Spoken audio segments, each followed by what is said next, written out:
Welcome to the Stainless Souls Podcast, brought to you by the Realization of Stainless Souls, a come-as-you-are church of recovery and discovery.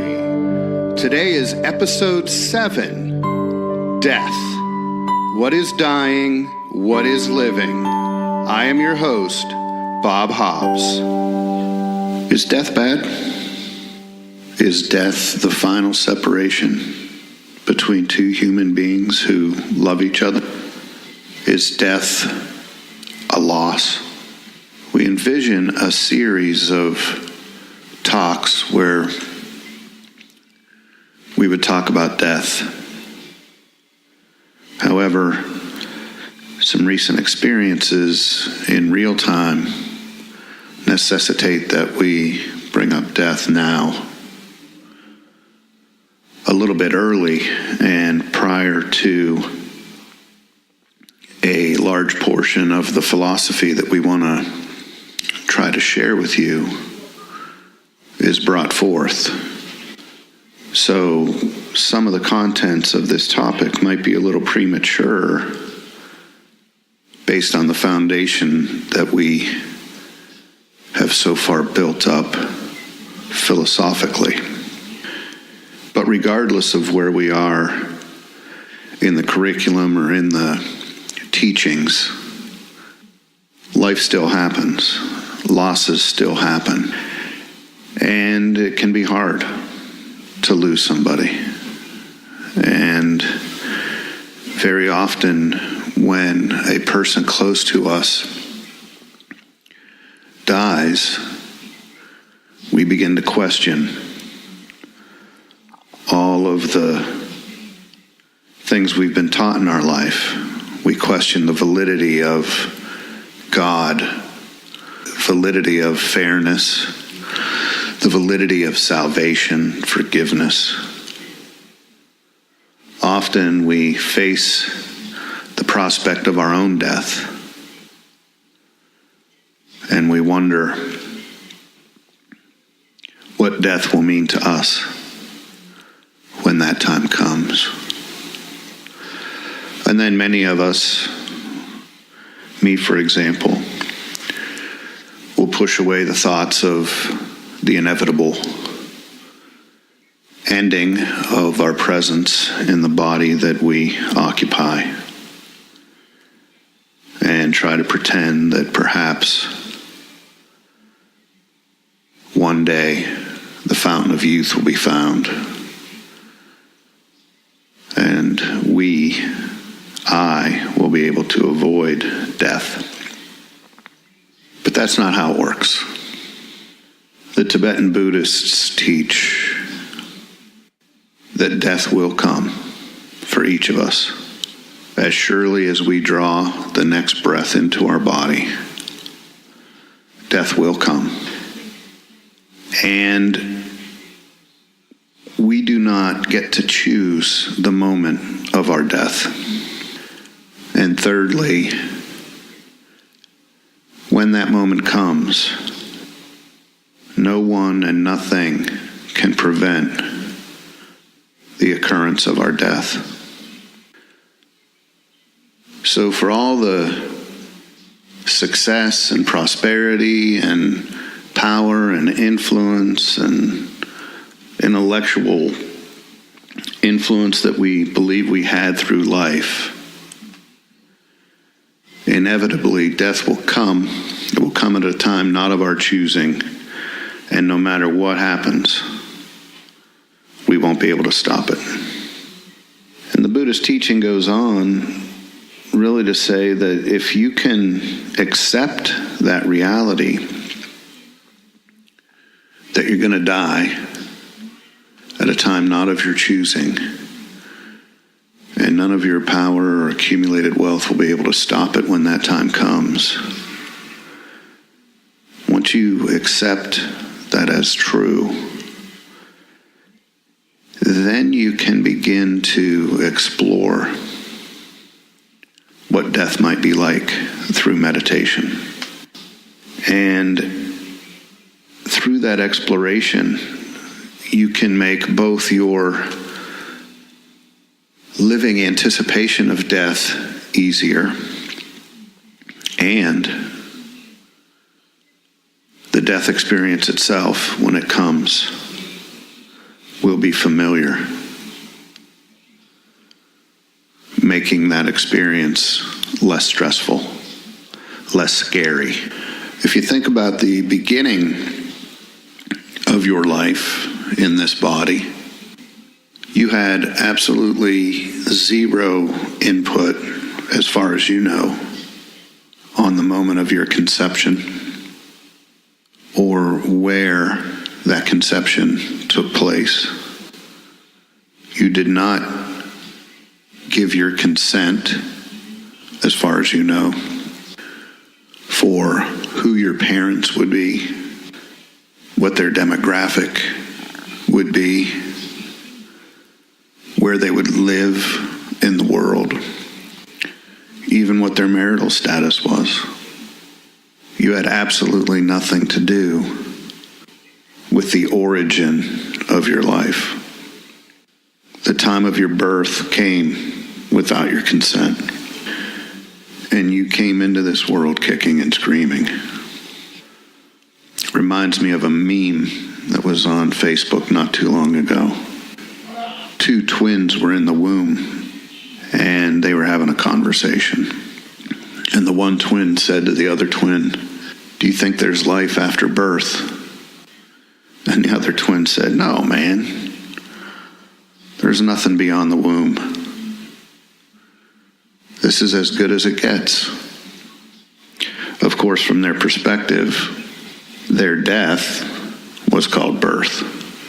I don't know what you might think or believe about infinity or eternity. Hopefully we can agree that it's a really long time, longer than we can imagine. And yet we are to believe in many traditions that our existence began without our consent, in a time and place not of our choosing, and likewise the end of our existence will occur at a time and place not of our choosing. And in between those two events, on average maybe 80 years of time is given to us. And we become convinced, and we convince ourselves, that all of the meaning of our existence has to be packed into that time between two events that occur without our consent. Now, I want you to think about a dog owner, a loving dog owner. And I want you to think about his or her relationship with their beloved pet, the dog. From the time the dog is born as a puppy through the time that the dog becomes old and eventually dies. The entire time that that dog is alive in that dog's body, he is stuck being a dog. And the only behaviors that he can exhibit are dog behaviors. Can't be a cat, can't be a fish, can only be a dog and do dog things, whatever those are. And the dog owner loves the dog for being a dog. It would be unloving of the dog owner to punish the dog for being a dog, for doing things that dogs do. Dogs chew slippers. Dogs chew baseball gloves.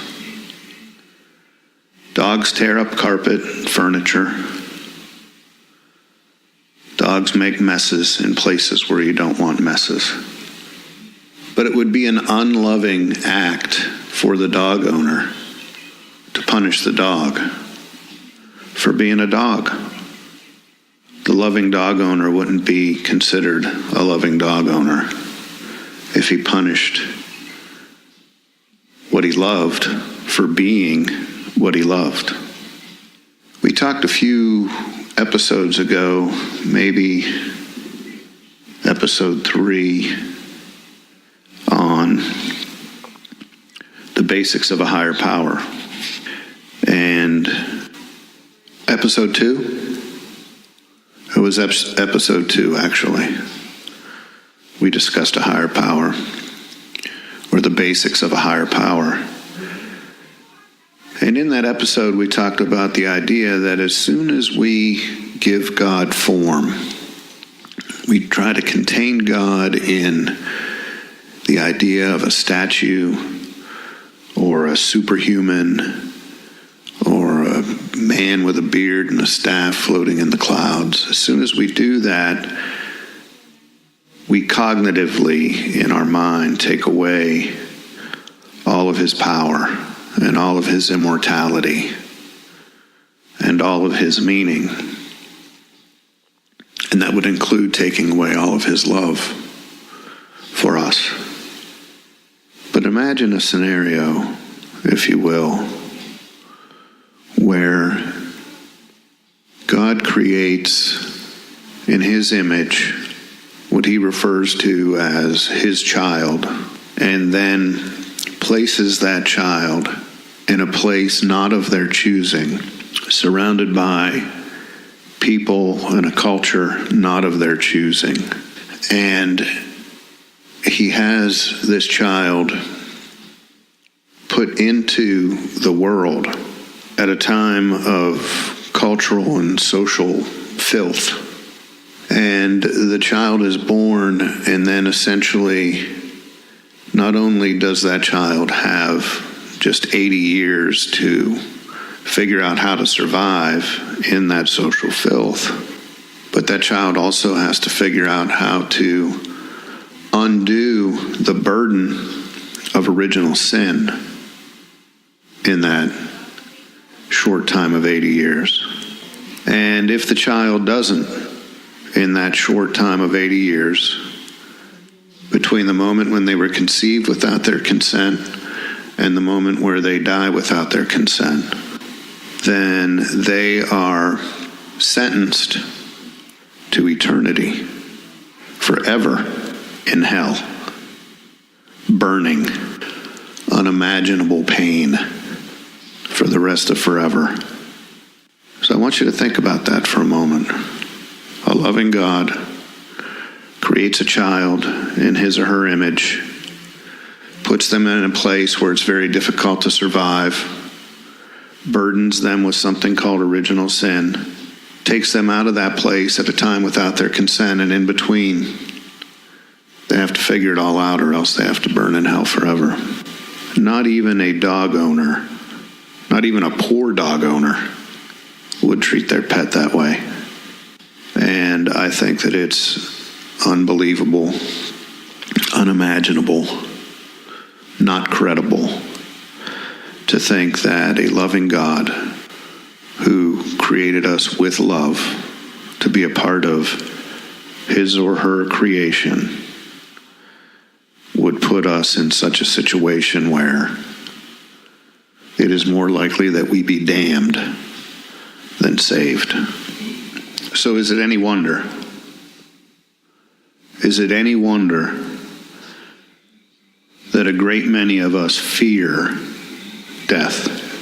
We fear death because we recognize, based on our concepts, based on our perceptions, at least here in the West, that death is more likely to result in eternal suffering than eternal salvation.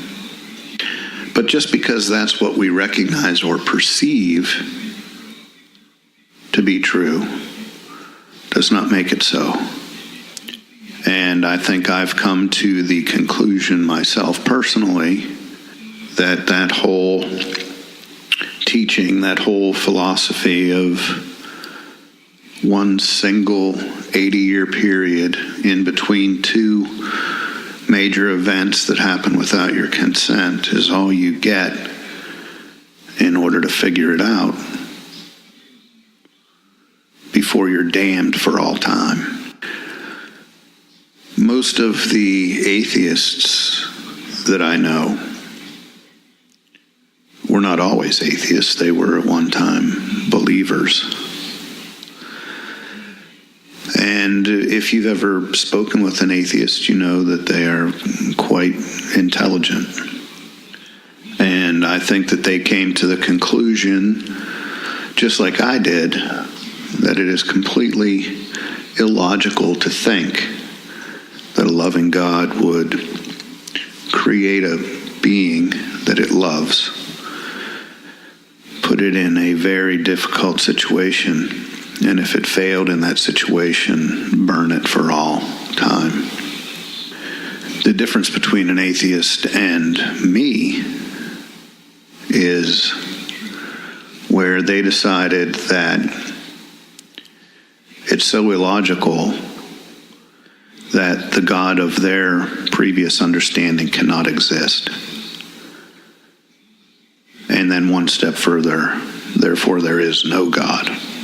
In my case, my view, my understanding, my comprehension of God was modified quite a bit, actually. But it's still the same God of my childhood, just expanded into infinity and across all eternity. So you can't really have a conversation like this without talking about, well, then what's the purpose? What is life about? Why was I created? Why am I here at this time in this place? And at the beginning of this talk, we said that it was a little premature to have this talk because all of that foundational or fundamental philosophy hasn't been taught yet. I think one of the first questions to ask is, are you immortal or not? And if you are a believer in a heaven or a hell, then you believe that you are immortal. If you are immortal, then you have to consider the time of your birth a little more deeply perhaps than you ever have before. And you have to ask yourself, did I begin to exist at my conception or at some other time? And then you have to compare that to immortality. Immortality suggests always have been, always will be. And if you really contemplate it, I think you'll find that it's tough to say that, for me, 1966 was the beginning of my existence, and yet I'm immortal. So I've come to believe that immortality means that I existed prior to 1966. And for those of you who want to get technical, prior to 1965 when I was conceived. But as what? Who? Where? Why? And again, those are many, many talks that we are bound to have as Stainless Souls continues to grow and publish its philosophy. But those are all very valid questions, very valid ideas that merit a great deal of contemplation on your part, on all of our parts. The best place for all of those types of questions is on a meditation cushion, over and over and over again on a meditation cushion. So for a moment, assume that you are immortal, and likewise assume that since you are immortal, your beginning did not happen when you were conceived. It happened an eternity ago. What then is life? might want to consider a bunch of souls hanging around with the ultimate, the absolute, at some point in eternity. Maybe similar to you hanging out with some of your friends. And, after a weekend away with your friends or a week away with your friends on vacation, you start to look for other things to do. And I don't want to say because you were bored, and I don't want to say because the souls who were with the absolute were bored, but entertainment and engagement is engaging, and being engaged and being challenged to grow is beneficial. It's worthwhile. And I think very similarly to you and your friends hanging out for a week and looking for something to do, ultimately you come up with something to do, maybe many things to do. And perhaps for the purposes of education and entertainment, the souls got together with the absolute and said, hey, let's create another dimension where we can pursue all of the things that exist in that dimension. And we'll use all of our skills and talents that we gain through the course of eternity to capture as many of those things in that dimension that we can. And we'll just call that dimension the physical dimension or the material dimension. And the absolute agrees with the souls and goes ahead, and there's a creation of a physical dimension or a material dimension, and souls come in and begin using their skills and talents and intellects to gain material and physical objects, achievements, accomplishments, what have you. Because it's fun, it's a challenge. And in a single manifestation of a soul into the material or into the physical dimension, they may not have gotten everything that they wanted to, or they may have made mistakes and they wanted to go back and correct those mistakes, or they wanted a different skill set or a different superpower or a different resource, if you think about it as a video game. And one manifestation or incarnation would end, and they'd come back and reflect on that incarnation and then decide, this next incarnation I'm going to pursue something else in a different way. And the whole time, the ultimate soul, along with the absolute, consider the existence in the physical realm as a gift from the absolute to his beloved souls, so that they can go and experience all the things of this dimension in a very safe and sound way, where they remain, no matter what, incorruptible, invulnerable, immortal, and stainless. In other words, life in the physical and the material dimension is just a game. It's just educational entertainment for immortal souls under the guidance of the Absolute Spirit. That runs counter to virtually every tradition in the West. And it may seem perhaps blasphemous or too mystical, too metaphysical, too far out. But I think if you would sit in meditation long enough and repetitively, you'll begin to recognize the truth about yourself and about creation. So in the first few iterations of the game, the Absolute had to set up some rules to make sure that the game was fair for all who decided to participate. And so he implemented some laws, such as the law of cause and effect, where everything that you do in the game is a cause, that has an effect that balances out the cause. If you cheat, you have to make it up. And if you help someone along in the game, you should get a reward. And so over the eons, the game became one where souls would come into the world to pursue the things that they desire in the material world.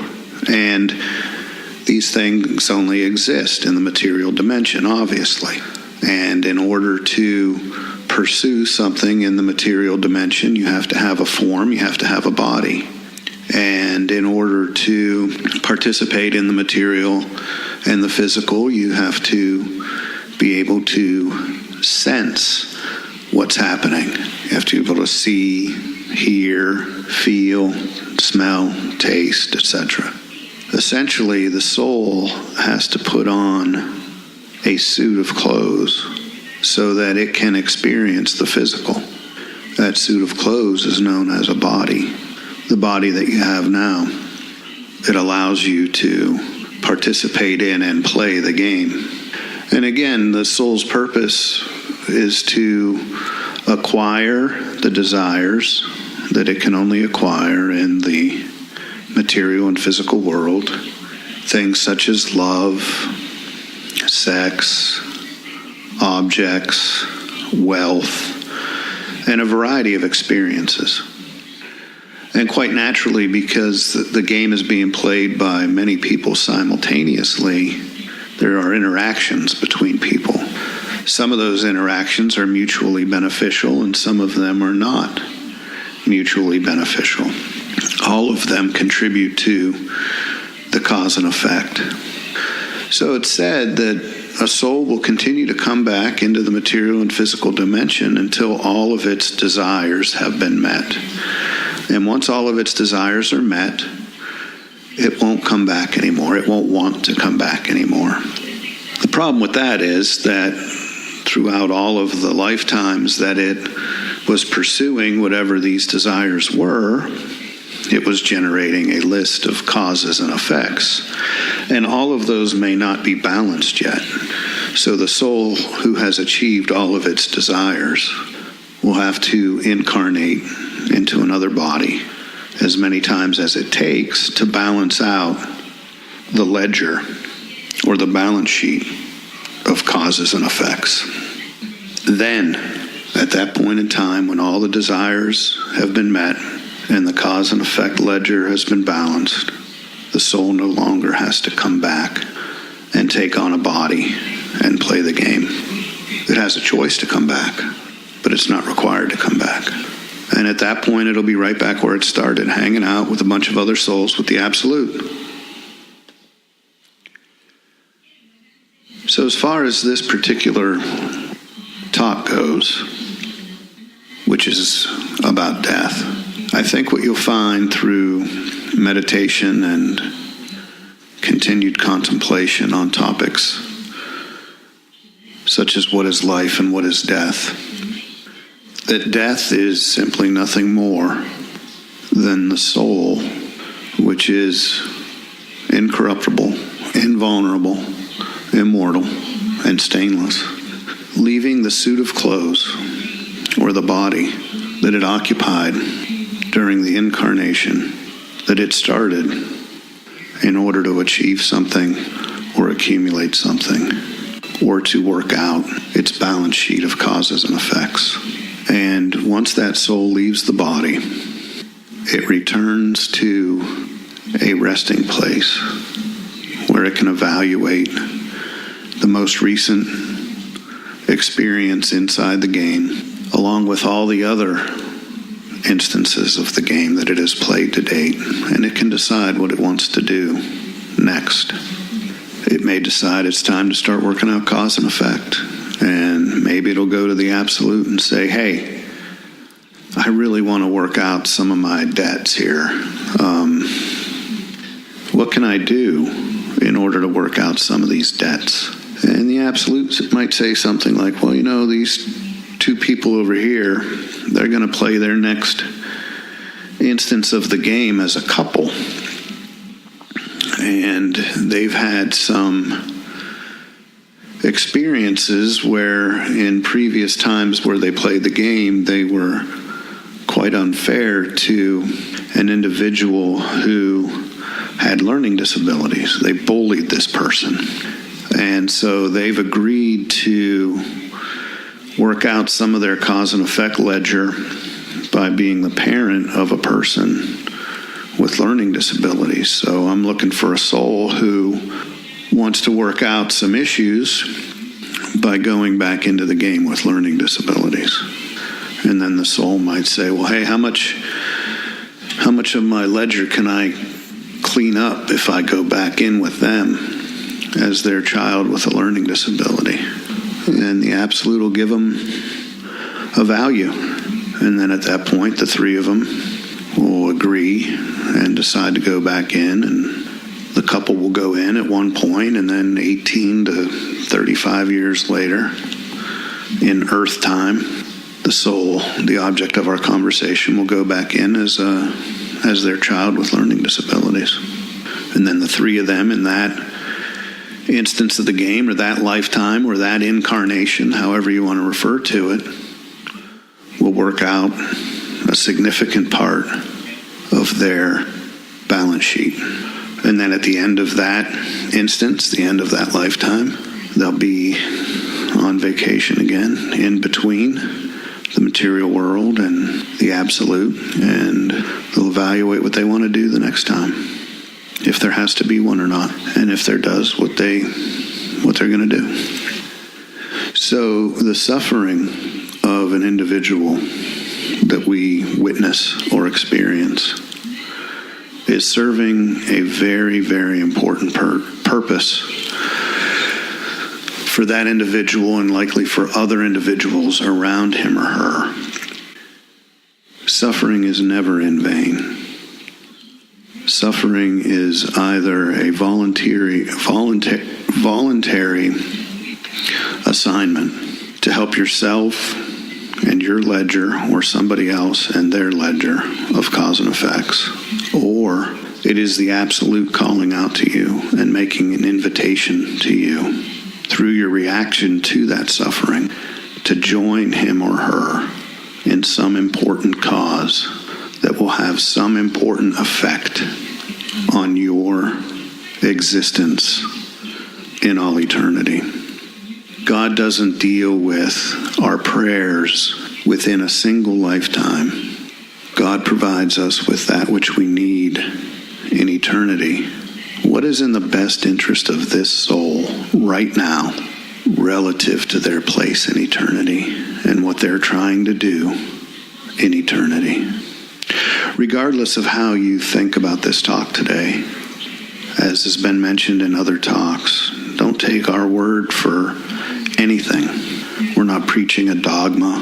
You don't have to believe anything to be a part of Stainless Souls. We challenge you through meditation to find your own truth about life, about death, about living, about dying. The only thing that we ask you to consider believing to be true is that which we are founded on, which is no matter what you've done or failed to do, no matter how badly you feel about yourself or anyone else, no matter what you've said about God or yourself or anyone else, the truth remains. You are an incorruptible, invulnerable, immortal, and stainless soul. And so is every one of us. God bless you all.